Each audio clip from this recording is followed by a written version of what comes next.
Kita terus menyelidiki, sampai sekarang ini memang gambaran pelakunya sudah teridentifikasi dengan baik oleh BEM dan Polri, tetapi belum bisa diumumkan.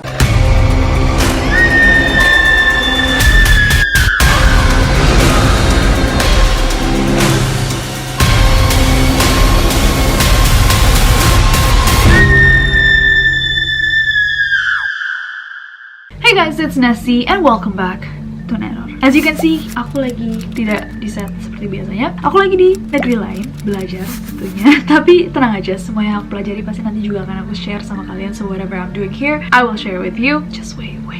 Wow. Aku habis filming seharian, tapi harus banget nih aku duduk untuk buat video ini buat kalian dengan informasi-informasi yang kita udah kumpulkan. Karena beberapa hari terakhir, semua media sosialku dipenuhi, diramaikan, dibombardir dengan request-request kalian tentang Bjorka. Nah, memang beberapa hari ke belakang ramai banget sosial media khususnya tentang nama Bjorka. Bahkan sempat trending di Twitter dengan lebih dari 150.000 tweets. Tapi masih banyak banget yang penasaran siapa sih atau apa sih Bjorka ini dan apa yang dia lakukan. Langsung aja malam ini kita bahas bersama-sama tentang Bjorka di Neror. So without any further ado, stop senyum-senyum, cause shit's about to go down.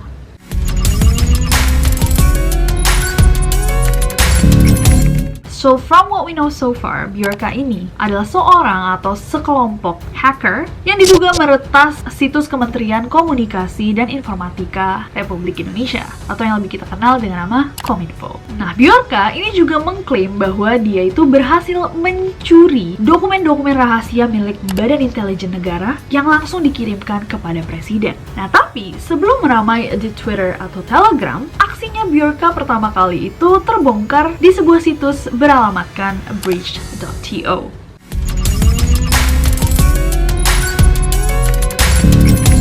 Breach.to atau Bridge.to atau yang lebih dikenal dengan Breach Forums. Ini adalah sebuah web forum diskusi online yang di dalamnya tuh terdapat beberapa kanal, forum-forum gitu. Jadi ada kanal general, marketplace, tutorials, dan lain-lain. Banyak banget. Nah, di kanal marketplace atau kanal jual beli, banyak transaksi dilakukan, obviously. Tapi banyak dari transaksi-transaksi itu menggunakan mata uang kripto kayak Ethereum atau Bitcoin.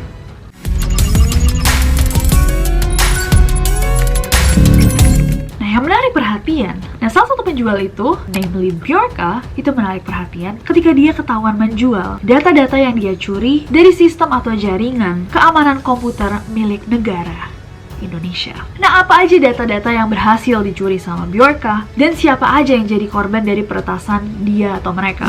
First, yang pertama ada data IndiHome. Pada 20 Agustus tahun 2022, Bjorka ini berhasil mencuri lebih dari 26 juta data pelanggan IndiHome. Katanya, data yang bocor tersebut berisikan nama, nomor induk kependudukan atau NIK, sampai ke browsing history dari pelanggan-pelanggan ini. Padahal, IndiHome sendiri sebenarnya tidak diperbolehkan untuk mengambil data browsing history dari pelanggannya. Scandalous. Nah, data yang didapatkan Bjorka ini kemudian dijual nih di Breach Forum dengan harga 0,009478 Bitcoin yang kalau dihitung dengan kurs hari ini itu sekitar 3 juta rupiah aja. Tapi kemudian baru satu hari nih setelah bocor, Senior Vice President Corporate Communication and Investor Relations Telkom, Ahmad Reza, mengatakan bahwa pihak Telkom itu sempat membeli data tersebut seharga Rp470.000 untuk memeriksa apakah data tersebut itu valid atau tidak. Dan dari pemeriksaan terhadap 100.000 sampling yang bocor itu, katanya ditemukan bahwa ternyata NIK yang ada di data tersebut itu tidak sesuai dengan data yang dimiliki sama Telkom. Dari situ, pihak IndiHome itu mengumumkan kalau data yang dijual di Breach Forums itu adalah hasil rekayasa. Yang kedua ada data kartu SIM. 1 September 2022, Bjorka ini kembali mengunggah postingan yang menunjukkan bahwa dia memiliki sebuah dokumen negara berupa 1,3 miliar data kartu SIM prabayar beserta NIK yang terdaftar mulai dari 31 Oktober tahun 2017. 1,3 miliar data. Miliaran data tersebut disatukan dalam sebuah file berukuran 87 GB dan dijual dengan harga $50.000 atau sekitar 744 juta rupiah. Nah, untuk meyakinkan para pembelinya bahwa data-data yang dia punya itu legit, dia memberikan 2 juta sampel secara gratis. Nah, dari data gratisan tadi, seorang peneliti keamanan cyber independent yang juga seorang pemburu celah keamanan internet, bug hunter, bernama Afif Hidayatullah, melakukan penelusuran secara acak terhadap beberapa sampel NIK dan nomor HP yang ada, dan setelah dia cek, ternyata data-data yang dimiliki Bjorka itu adalah data yang valid, benar, asli.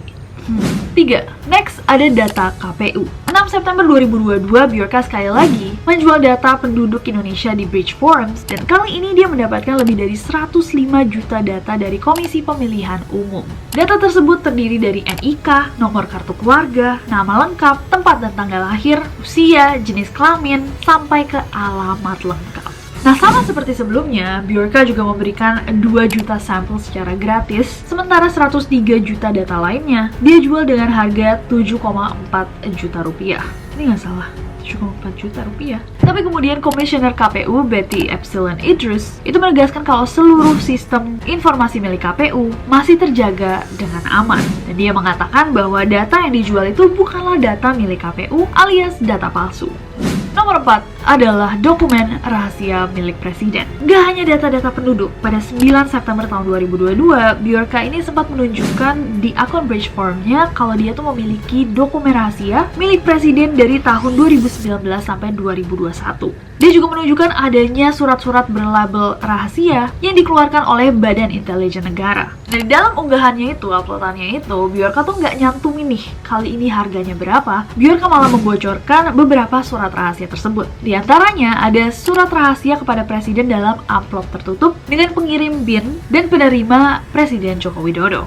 Ada juga surat rahasia kepada Mensesnek dalam amplop tertutup yang dikirim oleh BIN dan beberapa surat lainnya. Lagi-lagi berita ini dibantah oleh juru bicara BIN, dan Badan Intelijen Negara mengatakan bahwa ini hanyalah hoax. Semua dokumen BIN masih dalam kondisi yang aman karena terenkripsi secara berlapis, dan semua dokumen yang dikirim sama BIN itu menggunakan nama samaran.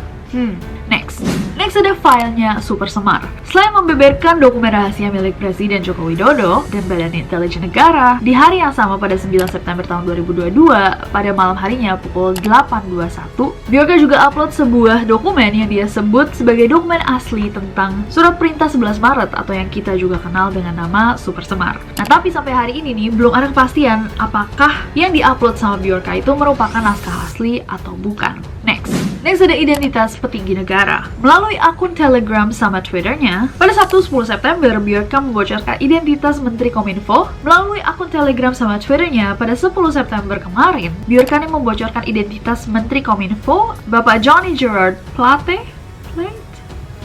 Nah, data tersebut lengkap dengan nomor KTP, nomor KK, nomor handphone, sampai alamatnya. Gak cuma Pak Johnny, Bjorka juga melakukan doxing atau penyebaran informasi pribadi orang lain tanpa izin kepada beberapa petinggi pemerintahan, termasuk Gubernur DKI Jakarta, Bapak Anies Baswedan, Menteri BUMN, Pak Erick Thohir, Menteri Koordinator Bidang Kemaritiman RI, Bapak Luhut Panjaitan, Menteri Dalam Negeri Bapak Tito Karnavian, Ketua DPR RI Ibu Puan Maharani, bahkan sampai Bapak Presiden Jokowi dan Wakil Presiden Bapak Ma'ruf Amin. Nah, yang kemarin sempat membuat Twitter sangat-sangat gempar adalah yang next ini.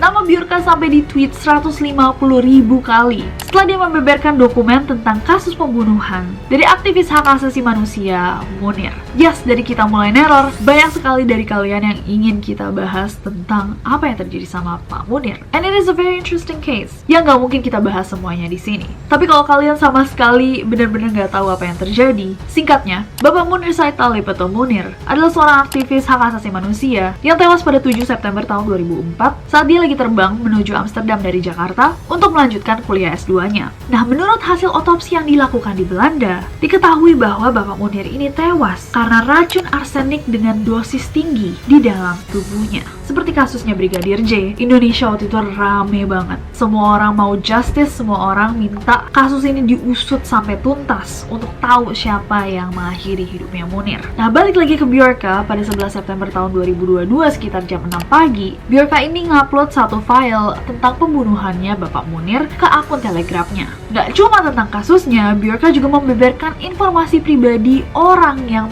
diketahui menghabisi menghabisi nyawanya Pak Munir. Dalam uploadannya, dalam unggahannya, Bjorka ini menyebutkan bahwa orang yang bertanggung jawab nih atas kematiannya Bapak Munir adalah Mayor Jenderal Purnawirawan MP. Katanya, MP ini menyuruh Polikarpus, seorang pilot Garuda Indonesia dan juga seorang jaringan non-organik BIN untuk menyelesaikan hidupnya Pak Munir. Dan dokumennya Bjorka ini basically membeberkan Polikarpus yang pada saat itu diutus BIN, cara gimana Polikarpus ini mengakhiri hidupnya Pak Munir dengan menyeret nama-nama penting di Indonesia yang mungkin kita bisa bahas di lain waktu, maybe for a special neror. Tunggu sampai aku menemukan keberanian itu, guys. Tapi setelah berita ini tersebar, ternyata data-data yang dibeberkan sama Bjorka ini sebenarnya udah bukan informasi baru, melainkan sebuah berita yang emang udah tersebar sebelumnya. Nah, karena orang-orang tahu, ternyata walaupun initially pertama-tama orang-orang kaget kan, kayak gila, Bjorka nggak membeberkan tentang pembunuhan Munir. Tapi lalu orang-orang tahu, ternyata data-data yang dikasih Bjorka itu sebenarnya udah bisa accessible di internet. Akhirnya orang-orang minta Bjorka untuk memberikan informasi baru mengenai pembunuhannya Munir. Jadi hal-hal mungkin yang diperbincangkan sama orang-orang yang dia sebut di dalam unggahannya yang belum pernah diungkap ke publik. Nah, baru-baru ini nih, di tanggal 13 September 2022, setelah 3 kali akun Twitternya disuspend, Bjorka muncul lagi dengan username @BjorkaNation dan nge-tweet gini. So, siapa menurut kalian yang bertanggung jawab atas pembunuhannya Munir? Ada $100 yang akan saya berikan kepada satu orang yang beruntung. Pastikan kamu sebut semua nama yang terlibat, dari orang yang membunuh sampai orang yang memiliki kuasa tertinggi. $100 sepertinya terlalu kecil. Saya akan naikkan ke $200. $200 itu sekitar 3 juta rupiah.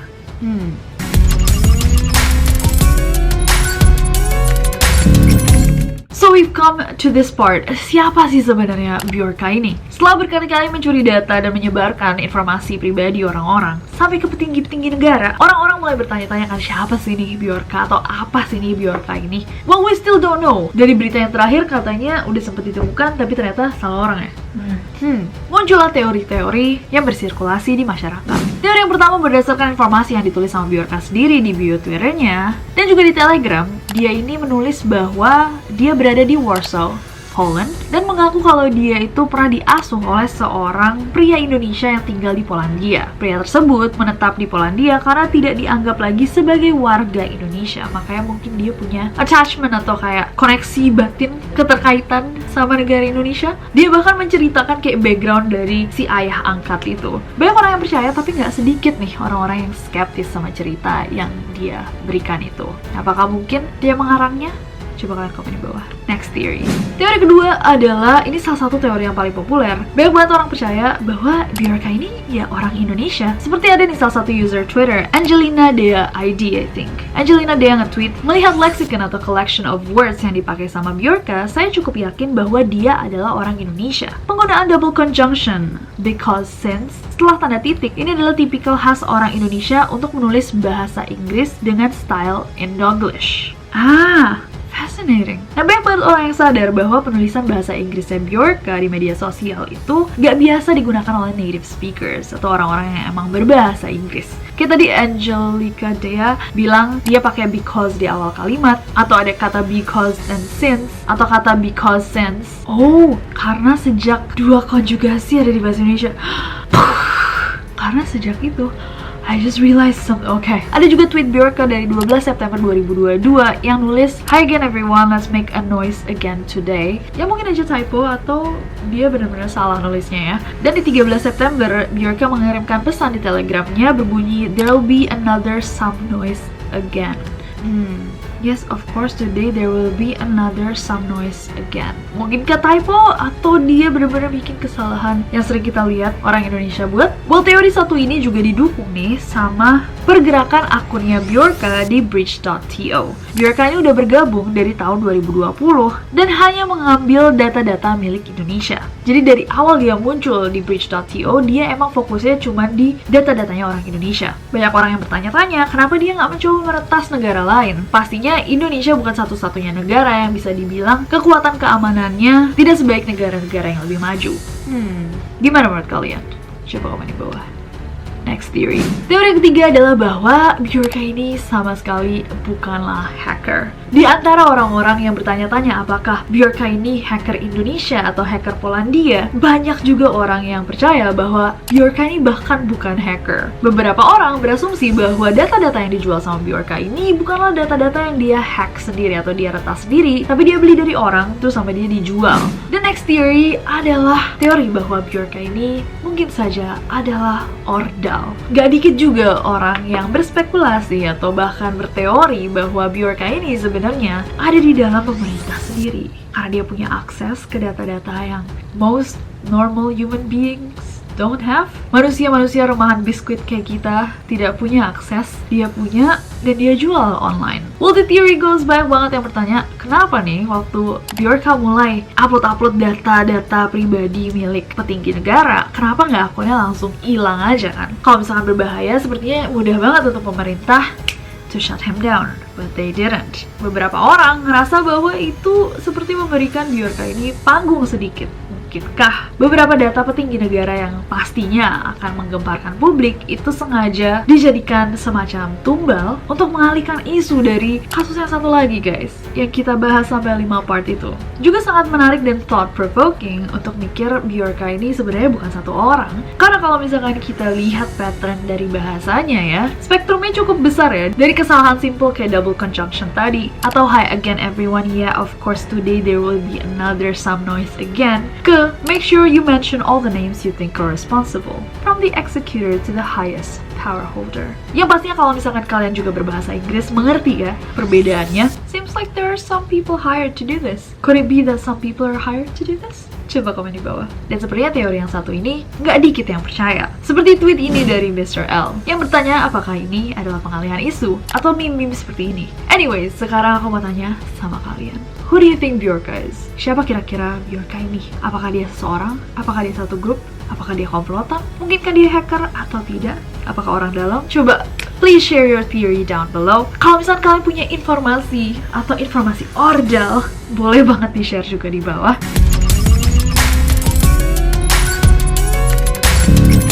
Pas aku syuting ini, jadi ada berita bahwa Bjorka ini ditemukan.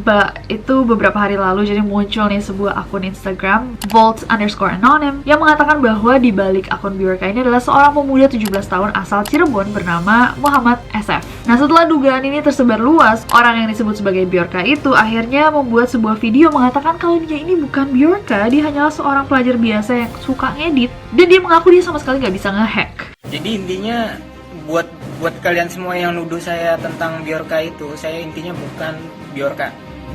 Karena saya sendiri aktivitasnya itu ngedit, bukan tentang hacker-hackeran. Dan saya nggak pernah tuh yang namanya bisa ngehack. Dah, terima kasih. Well, update terakhir ketika aku syuting ini, jadi Bapak Mahfud MD mengatakan bahwa Bin itu udah tahu nih Bjorka ini siapa, identitasnya siapa, udah diketahui namanya, bahkan lokasinya. Nah, informasi ini di-share pada Rabu 14 September kemarin, tapi yang bikin orang-orang bingung adalah setelah pengumuman itu, Bjorka ini masih mengunggah beberapa post di akunnya di bridge.to. Dia bahkan mengatakan, ya, good luck. Jangan ragu menghubungi saya jika Anda membutuhkan bantuan untuk memecahkan masalah ini. Saya senang untuk membantu. Dan pada 15 September pun Bjorka masih sempat nulis di akun Telegramnya, pemerintah Indonesia mencariku. Jadi dia masih aktif. So kalau misalkan emang Bin udah tahu Bjorka ini siapa, kenapa belum ditangkap?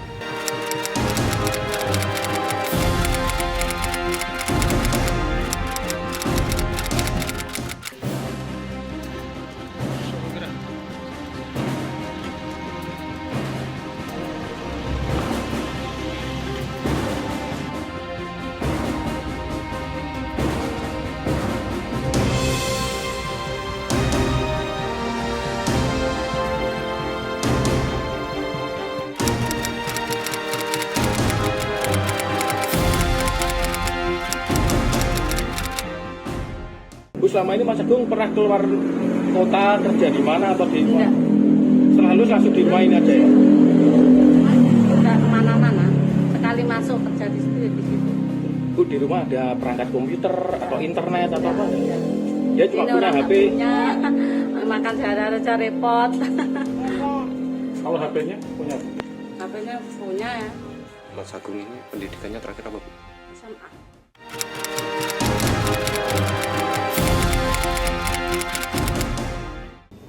Adapun peran tersangka merupakan bagian dari kelompok Bjorka yang berperan sebagai penyedia channel Telegram dengan nama channel Bjorkanism. Selanjutnya, channel Telegram tersebut digunakan untuk mengupload informasi yang berada pada Bridget 2. Tersangka pernah melakukan posting di channel @Bjorkanism sebanyak 3 kali. Adapun motifnya, motif tersangka membantu Bjorka agar dapat menjadi terkenal dan mendapatkan uang. Share what you think down below. Aku bakal baca-bacain respons kalian. Dan semoga kalian menemukan video ini helpful. Share juga di bawah pendapat kalian tentang Bjorka in general. Are you for or against him? In a way, it does feel kayaknya dia punya personal vengeance. Apalagi kalau misalkan yang dia katakan tentang ayah angkatnya itu benar. What do you guys think about Bjorka? Are you for or against him? Apakah kalian mendukungnya membeberkan rahasia-rahasia negara atau rahasia-rahasia atas kasus-kasus yang controversial? Atau kalian bersama Republik Indonesia yang mencoba mencari orang yang bertanggung jawab atas kebocoran data-data dari masyarakat kita? Coba komen di bawah. Dan komen di bawah as always ide-ide buat video-video selanjutnya. Terima kasih semuanya yang request tentang Bjorka. Bjorka, I hope I said your name right. Please be nice to us. Please keep our data safe. Please don't leak more of our data. We've had enough problems in our lives. Please. Kalau kalian suka videonya, klik like ya, follow aku di Instagram dan Twitter @si Caca dan subscribe ke channel ini juga nyalain notification-nya biar kalian tahu kalau misalnya aku upload video baru. Karena aku gak sabar buat ketemu kalian lagi. Bye bye.